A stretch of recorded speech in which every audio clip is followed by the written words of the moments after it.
What does Shill mean? Tell him that the vax sucked, dude. I can't. CNN. Oh, shit! He turned it on you. I can't do it. Shill. CNN. Shill. Psych. Ass. He was gonna really do it. Get this wet boy out of here. And it's just like, well played. Yeah. I tried to tell him, but he wasn't having it. You can go yourself. I don't play anymore. Stop being afraid. Yeah, well, Just stop being afraid. What are you afraid of? I already don't like it. He's already trying to have our guard down, ladies. Guard up, always. Are you good? Are you okay? What are you in here smoking farts? I like it when Mike thinks. Puts me toes in his mouth. He suckles them. This is always a good Yeah, they were like, what are you talking about? It's German. Man, I'm never doing this again. Fill her up. You're listening to the GaS Digital Network.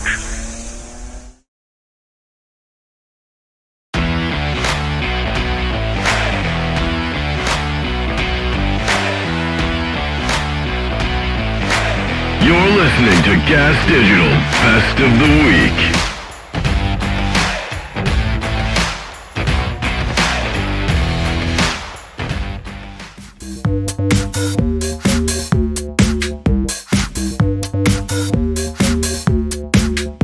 All right, so what I have prepared is in this cup on this one here, it is a list of it's 20 people, 20 common impressions, and then in this is 20 of the most famous speeches in human history. Are you gonna do a little mix and match, huh? Yeah. So I want you guys to grab an impression and then a speech. I'm fucking loaded right now. All right, let's do one more. Okay. Hit it. Hit it with a bang. My face hurts. That's a good episode, guys. If you want, just pick the speech you want for this one. You pick your speech. Sean Connery. Sean Connery. You've got Sean Connery. And now you've got sometimes a woman likes to be. Oh, the Inches speech from Al Pacino. Dude, that's the best speech of all time. We are in hell. Look to your left. Look to your right. That's just too Scottish. Let me do a different impression. I like this speech too much. Let's just see what we got. Yeah, just see. That's what I'm saying. I'll just do Dave Chappelle. Can I pick You one of my pick yours. favorite impressions from you? Yeah, what do you And then want? tell me if you like it. Jason Statham. Oh, yeah, I'll do Jason Statham. okay. As... Can we do double Jason Statham? Yeah, you go first. All right. You do the first paragraph, I'll do the second paragraph. All right. On this team, we fought for that itch. On this team, we tear ourselves. Oh wait, I gotta get it. Around us to pieces for that inch. We claw with our fingernails for that inch. Because we know when we add up all those inches, they're going to make a fucking difference between winning and losing, between living and dying. That's not bad. I mean, it's just Peaky Blinders, but go ahead. No, it's definitely not Statham. Oh, yeah. Do it, Daddy. Jason Statham will tell you this. In any fight, it's the guy who's willing to die. Yeah. Who's going to win that inch? And I know if I'm going to have any life anymore, it's because I'm still willing to fight and die for that inch. Yeah. Because that's what living is. There's 6 inches in front of your face getting sucked off. Yeah. I like it when Mike thinks, puts me toes in his mouth, he suckles them like the here comes Sebastian. No, you can't make it do it. You gotta look at the guy. My father used to look into his eyes. No, I think you're gonna see. In theaters now. In theaters now. Oh, there's some fun ones here. You're gonna see the guy sacrifice himself. Can you do a John Madden? No, I could do John Mayer. Do John Mayer. There's a team, John. Wait, I gotta get it. Wait.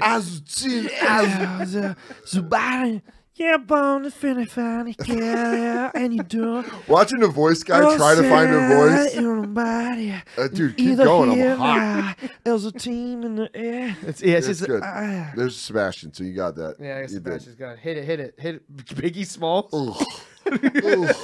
No, I couldn't make it do. You know what I'm saying? You gotta look at the guy next to you. Look at his eyes, baby.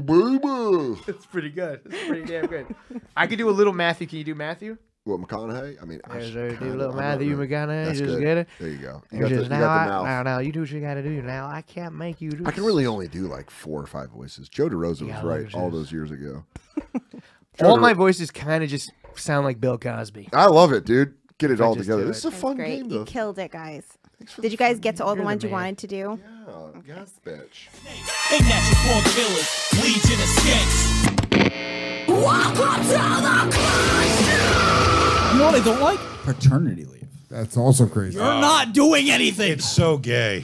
That is, yeah, I'm with you on that one. Paternity leave is gay. I had a promising young Bangladeshi analyst who came here in a boat with a tiger.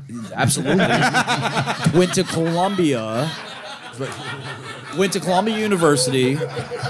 He was my cab driver. No joke. He was my Uber driver. And he started talking. I was like drunk. And he was like, yeah, you know, I like math a lot. I was like, I feel like Shkreli just changes people's lives. For the worst, generally. But yeah, exactly. And I was like, hey, you can have a job with me, whatever. And are you going to 3rd Street? Have you ever considered marking up your drugs by 5,000%? By God, I have not.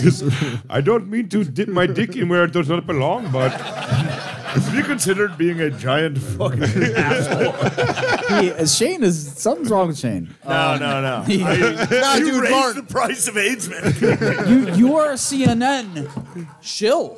Wow. CNN Shane. I'm gonna take my shirt off. No. Wow, Shane. Martin, you were winning him CNN over. Shill. CNN Shill. CNN Shill. Everybody slow down. Shill. Have you ever been on CNN? What does Shill mean? Tell him that the vax sucked, dude. I can't. CNN. Oh shit! He turned it on you. I can't do it. Shill.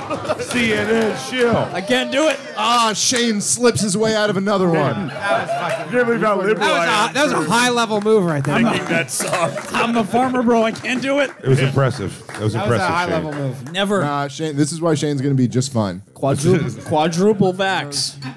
No. Quintuple vax. Triple booster. What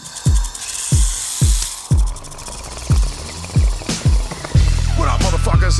It's the Real Ass Annoying Podcast. recently. Oh yeah. For the first time ever, I was like, my son is fucking annoying the shit out of me. He does this. If I'm in the house, like anywhere away from him for more than 10 minutes, he calls out to make sure that I haven't left him. And it annoys. He's afraid. He's afraid to be alone. He's afraid that but I've never left him. Yeah. I wonder why he would have abandonment issues. He shouldn't have abandonment issue. Why would he have abandonment issue? The only time I abandoned him is every. Stabbed, right? Dad, you're not stabbed. But that's how he literally. Dude, you actually did a perfect impression of Finally. the tone. Joan Jett of comedy. Dude, he's like I'll be sitting there, me and my girls be in the bedroom watching a movie, right? And I hear, Dad! Yeah, he's Dad! He's scared. Oh, it sounds like Simba. Yeah.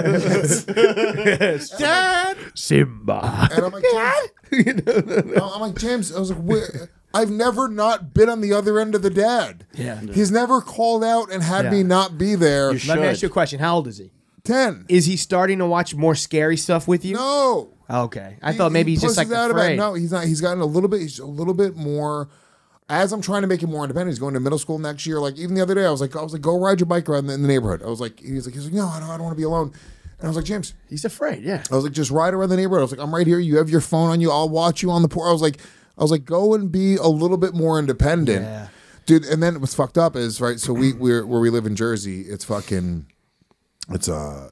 I mean, there's so many fucking wild animals. We've talked about it a lot, right? It's like tons and tons of like the birds are crazy. Like they fucking there's that TikTok trend or like that audio that everyone uses on Reels and TikToks where it's like two birds having a conversation. I think so. Yeah, it got pretty popular, right? So like that's outside my window every morning is just birds just like ooh, like all these different fucking sounds, and it's really wild. This morning it was the first time ever. There was a bird in my neighborhood that sounds like James screaming for help in the distance. So I heard, like, I'm lying in bed, my eyes are closed, I'm half awake, and I heard, Dad! And I went, Dad! I was like, James, what? And it was like in another yard, and I was like, I'm in the water. Why'd you let me jump, Dad? Why are we in Barbados, Dad? Dad, is that Sky Bree? Is that Sky Bree? She kind of looks like Sky Bree. Is that Sky Bree? Dad. Okay, then I opened my eyes. I was like, "Is that James?" And I was like, "No, I was like, that must be a bird." And it goes, "Dad, Dad!" It was. You gotta stop hitting the fucking bong or whatever the fucking dab machine. There's no birds that go. It was saying dab. It was dab. Dab. Mom left with a crow. Circle snake, circle snake, circle snake, circle snake.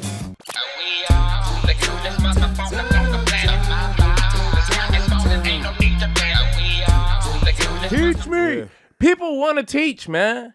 People want to teach. That's the biggest thing of when people get to where they are. So anywhere where you feel like there's a difference between you and a motherfucker that you want to be, the difference between you and there is literally just you asking that person, yo, how'd you get up there? The motherfucker, have you ever asked anybody how they did something and they was like, yo, get the fuck out of here, yo? In Philly, yeah. In Philly, it was a lot of that. So I got beat out of me. Those are the limited beliefs you got to get out of. Everybody now from Philly. Yeah, man. Yo, man, how you? Man, don't worry about young boy. Get off my dick, young boy. Get off my dick, young boy. Stop dick eating. This nigga over here dick eating. Get your little stage time, nigga. I'll show worry you. about what I'm doing. Or they would trick you. Come here. I got you. Come here. Psych, pussy. You thought I was going to show you? Thought I was going to do that for you? I remember one time, I genuinely thought a nigga cared about me just to care about me. Now, I don't know the goofy shit. Skanks said this shit to me, and it just made me laugh so hard, and I was like, okay, I'm going to be that nigga. Okay. I remember we had a show, me, Spank, Hawk, and Touré, and we got back dumb early. It was like 4 in the morning, right? And I had parked in North Philly.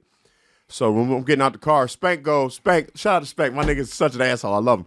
He go, hey, yo, Derek, call me when you get in. And I was like, yeah. He was like, get the fuck out of here, nigga. You don't call me when you get in. He was really going to do it, too. Bitch ass nigga. He was going to really do it. He was going to check in when he got home. Thought I gave a fuck about if he was safe or not. And I was like, that's the guy. Those are the weird tests that, I'm never going to care for real about nothing no more except my mom, my aunt, and my dog. Yeah, fuck these niggas. I love them, but nah. Those are the weird tests. Like, sometimes there's like a level of homophobia that comes from us in Philly, and people don't understand where it comes from, but it's those kind of tests where you just be standing out there with your homies, and somebody might come out the store with some chips and be like, yo, I got anything on my butt? And you go to look, no, it's not. Yo, what you looking for? You looking? Yo, niggas do homophobia like, quizzes. Why would you lure me into that? That's like a homophobia pop quiz. They do that in Philly, You know what used to be the best one? Isn't that what this is? What? Doing the whole thing with your finger. Just to get somebody to look like an idiot. Look, stupid. And you know what else was a funny one? Getting dudes to check if they got dirt under their fingernails. Oh, if you were like this, gay. If you do it like this, you good. But if you go like that, get this soft, get this wet boy out of here.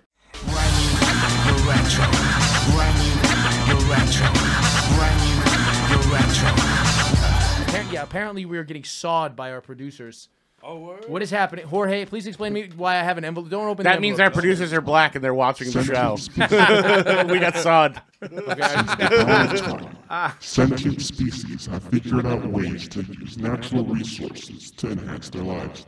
Beer has been a constant through time, and until recently has been used to enjoy life. But in recent months, society has taken for granted the splendors of fermented beverages and focused on nonsense that totally does not matter and we don't need to talk about anymore. Ever. As retribution for going against our grains, the lifeblood of your show must be earned back through a series of events that are better buzzed. And for every misstep, as punishment, we not only will withhold your beers, but we also will reward your producer. All right, boys. Cheers. I wish I could have understood what half of that shit said. Yeah, so it turns out Dylan Mulvaney couldn't fix the vocal cords. Well, so what is the premise here? So you've taken our beers. Yeah. Correct? Have you hit it somewhere in the studio? Cause I'll start punching walls. We have to open. We have to open these envelopes. I punch walls after I drink beer. I'm always significantly more angry when I'm sober. We play the goddamn game. It's not dry January. It's monsoon June. Give me my fucking beer. With parts to a word or a phrase. You have 30 seconds to put them together to solve the fun and fruitful puzzle. I don't like this game. Starting in 5, 4, 3, oh, shit. 2, 1. Zach didn't get an envelope. What this? My envelope's empty. There's no Yeah. words in my thing. Yeah, Zach plays Wordle every day. He really should do this. I have a BA. You have a BA. I have an OR. I have an OR. Sick burn. Got me. I got NAD and there's a letter on the floor, so you can go fuck yourself. I don't play anymore. Just give me Persona beer. non grata. Another A. It's another. No, there's a B though. I have an NA. There's another A. Are you telling us to go to NA? Dana? DANA? Dana was the best producer. I enjoyed it. She was cool, man. Good people. Organ. Transplant. Organ failure. DNAA? Aren't you glad I didn't say banana? This might be banana. Hold on. I'm too sober. I shouldn't have laughed at that. Wait, I think you got it. Success. Wait, did I get it? Shit. Oh, Shit. Good job, Chris Stanley. Holy shit. Something to enjoy. Good job. You all get a beer. Yes. All right, give me a goddamn beer. Yeah, give me a and let's beer. talk about UFOs. You see, when beers are the prize, I get locked in. Yeah, that's It's pretty fucking good. crazy. Actually. That's the fastest I've seen Andy figure anything out ever. You might be my new bar. Fucking nuts. Godfrey. Trust.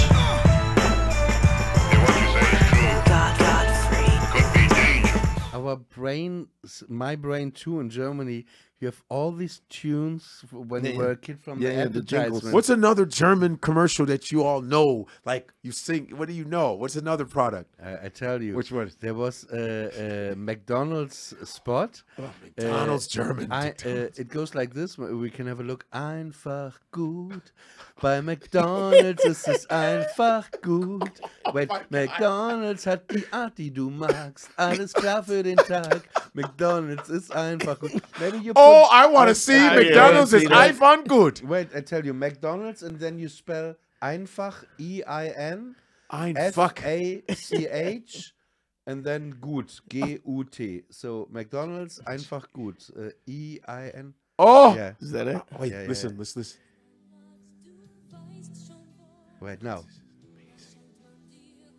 No. One. Wait, hold on. We're listening. Yo, let it go, let it go.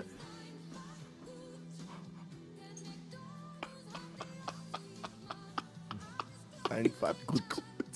Close to you. I'm using this when I go to McDonald's. But listen, now Einfach's you triggered good? me. There is one advertisement. I must say, it's for a chocolate called Merci. The chocolate is called Merci, and I still. This is one of my favorite songs ever. I think it's one of the nicest tunes. Yes. It's like in a Barry Manilow style. But wait, hold on. Yes. Einfach good. What does that mean? Einfach simply good. Einfach is simply Simply einfach gut. Einfach good. It's like fucking good. Yeah, simply good. I'm gonna when I go to McDonald's, I'm gonna be like einfach good. I fuck Okay. good. Okay, I fuck- Mike, please do. I do go like this. I fuck good. This is always a good. Yeah, move. they were like, "What are you talking about?" I fuck. It's German. Yeah, I fuck good. It's a bit like It's a you're prize. simply the best. Dun, dun, dun, better than all the rest. Dun, dun, better than anyone. Godfrey That's my Turner. shit. I love Tina Turner. That's my shit. She's the queen. Rest in peace. Oh, Yes, fucking big she's the Tina. queen. I still can't believe she's gone.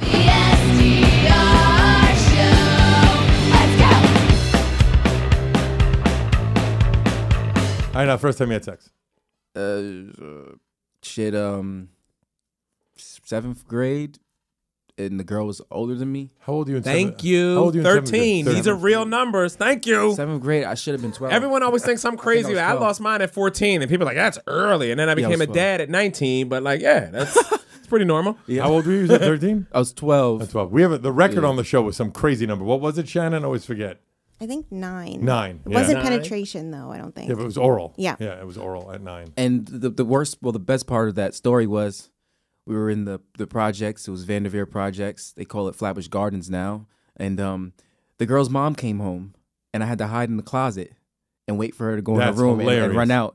And I was like, man, I'm never doing this shit again. For a hot second, the way you said the best part of that story, I thought somehow the mom was going to get involved. That's what I thought. Let mama have a turn. I honestly thought that was going to happen.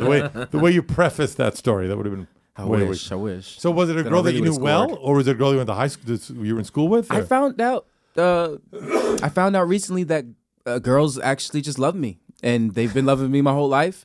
I'm at the damn comic book store, and the owner of the comic book store is like telling my son, "Your dad used to have girls chasing him into the comic book store," I'm And just you were like, unaware. I don't remember anything. It's So focused. He's I guess focused girls on his always thing. just like me. So this older girl just had a crush on me, and I was like, all right, fine, we'll do it. Fine. She's such a giver. You're a real giver. I am. Now you understand the difference. For black people, sometimes pussy just comes. You know what I mean? I don't know. Believe me, I don't know that feeling. Yeah, we weren't in like we don't go into our 20s all high strung. And, when is it gonna happen? Like, no. That's why there's very few black school shooters. It's all white guys that are. Yeah, absolutely, absolutely. They're all horny and pissed off.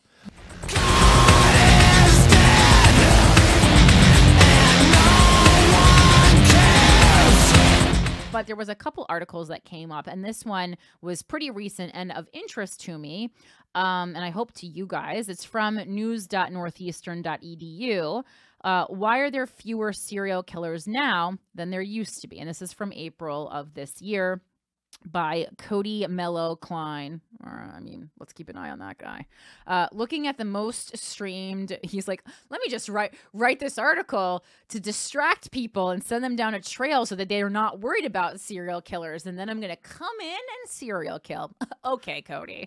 Looking at the most streamed movies or television shows on any given streaming service, it would be easy to assume. Well, also, he was like, maybe let me write an article that girls will read. Cody, like girls. Would be easy to assume that serial killers lurk behind every corner. I already don't like it. He's trying to have our guard down, ladies. Guard up, always. The stories of Jeffrey Dahmer, Ted Bundy, and the Boston Strangler still loom large, even if the likelihood that you'll encounter another Zodiac killer has never been lower. Since the 1970s and 1980s, a high activity period for serial murderers, the numbers have dropped significantly. Numbers peaked in the 1970s when there were nearly 300 known active serial killers in the US. In the 1980s, there were more than 250 active serial killers who accounted for between 120 and 180 deaths per year. You know, when men were men and they were working. But what if the consensus in the end is just like Gen Z who can't get up? By the time the 2010s rolled around, there were fewer than 50 known active killers. This data is based on numbers from the Radford University, Florida Gulf Coast University serial killer database that have been further analyzed, combed through, and published in the recently updated Extreme Killing, Understanding Serial and Mass Murder by James Allen, Fox, Jack Levin, and Emma Friedel. But what accounts for this dramatic decrease over the last 40 years? According to Fox, the guy, not the news station, a criminology professor at Northeastern University, I would have loved to study that. It comes down to several major changes in forensic science. That was an obvious one. Policing, criminal justice, and technology, another obvious one, that have made it harder than ever for the BTK killers of the world to escape capture. The decline that started, and maybe we can tie into this, that's why maybe it's the same people who would have the inclination to serial kill, to plot it out, to do it slowly and really enjoy their kills over a slow period of time. Maybe that's why we now have such a rise in mass shootings, because it's like you're still serial killing, but you know that you're going to be caught faster, so you got to do a one and done, you know? Okay, who should be a cop?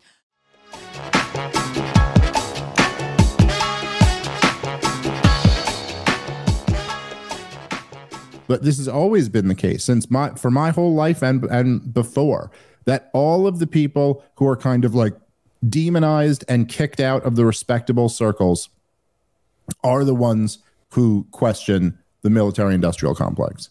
Those have always been the people who are like, get that type of treatment.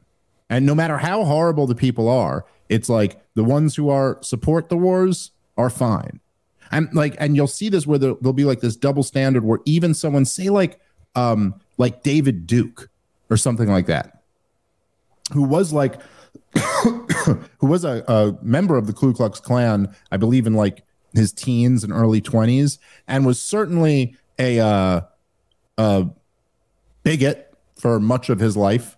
Although I think when he was running for governor, he tried to kind of clean that up a little bit and was like, oh, I don't have those views anymore. But then after he lost, he like went kind of right back to them.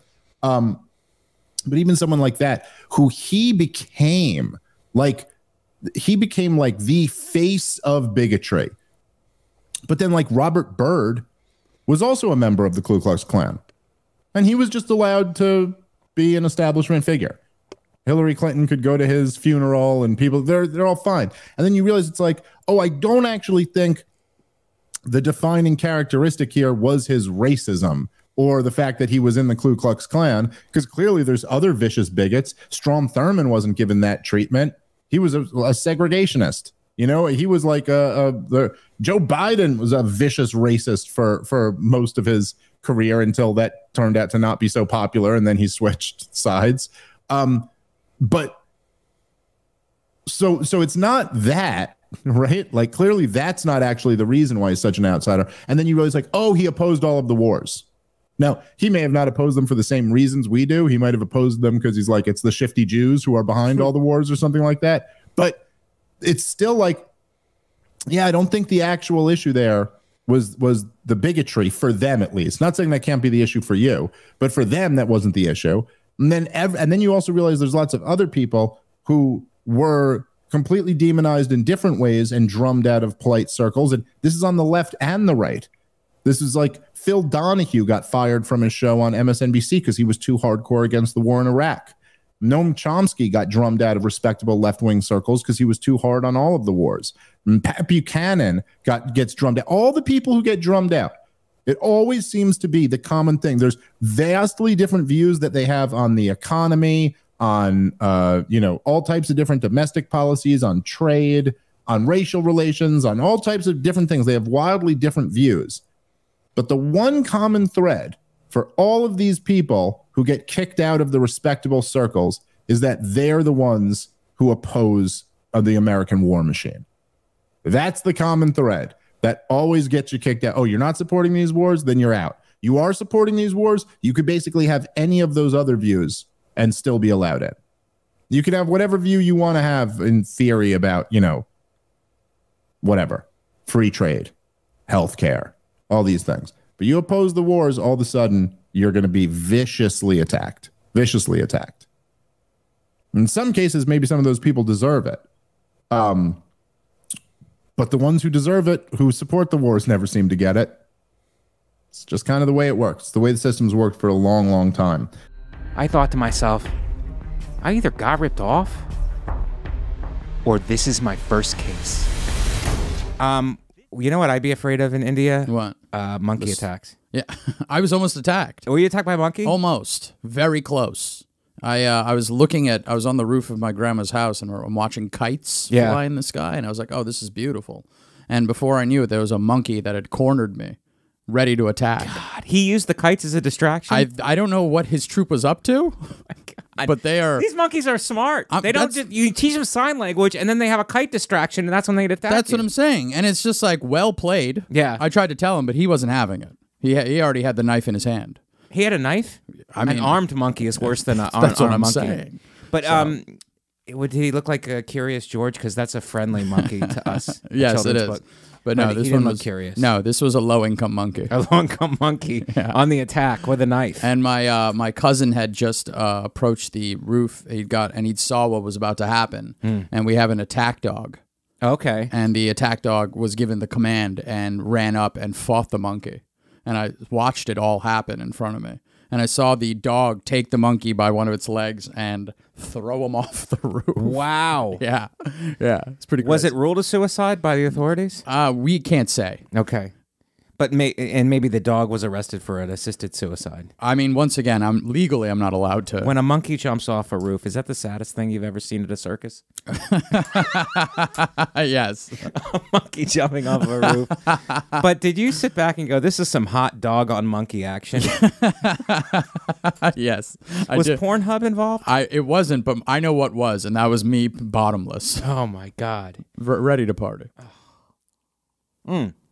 That's how you start a party in India? Yeah. Dog throws monkey off roof, yes. And then everybody starts slowly loosening up? And then that's how the dance sequence begins. Zach Amico's Midnight Spook Show. White Castle is the most consistent, like, fast food that'll destroy me. Oh yeah. Top fart foods. Personally, let off a little gas now and then. McDonald's breakfast, any McDonald's eggs in particular, egg McMuffin, anything like that. Pierogies. Oh yeah. Yeah. White Fried Castle. pierogies in particular. Broccoli. Oh yeah. Cauliflower. Okay. Me, I think it's a zucchini situation. That'll really make me run. Every time you shove one up your ass when you pull it out, you fart. It's more of a man queef. It's Pride Month, all right? You do it so much now that even dogs and children run away from you. Yeah, I've been noticing I have some sort of sensitivity to fucking dairy. Because, like, every time I get pizza, I always have, like, room-clearing farts that are just, like, to the point where people go, like, are you good? Are you okay? The old digestive system. So I have what I call fear farts. When my anxiety is really bad. Really? And for some reason, they're the stinkiest of my farts. And I was trying to explain to my wife that I was having a panic attack the other night. And she's like, why? Nothing's happening. And then I farted and she went, oh, God, you're really not good. Those are fear farts. What's the longest after you... Because I try to be polite and not fart too often around my gal. Yeah, me What's too. the like longest between you farting and then she like walks in and she still hits you with the Jesus Christ? Because I think I had one where I swear 10 minutes passed. She was like, "What the fuck are you doing in here?" It's not. So I fart in front of my chick, but I do try to like maneuver around. Yeah. So it's like not pointed at her. What gets me is like if I'm in bed farting and she walks in. And I've just been marinating in farts. Those are the days where she's just walking and go, whoa, what are you in here, smoking farts? What did you get, bong rips? Hey.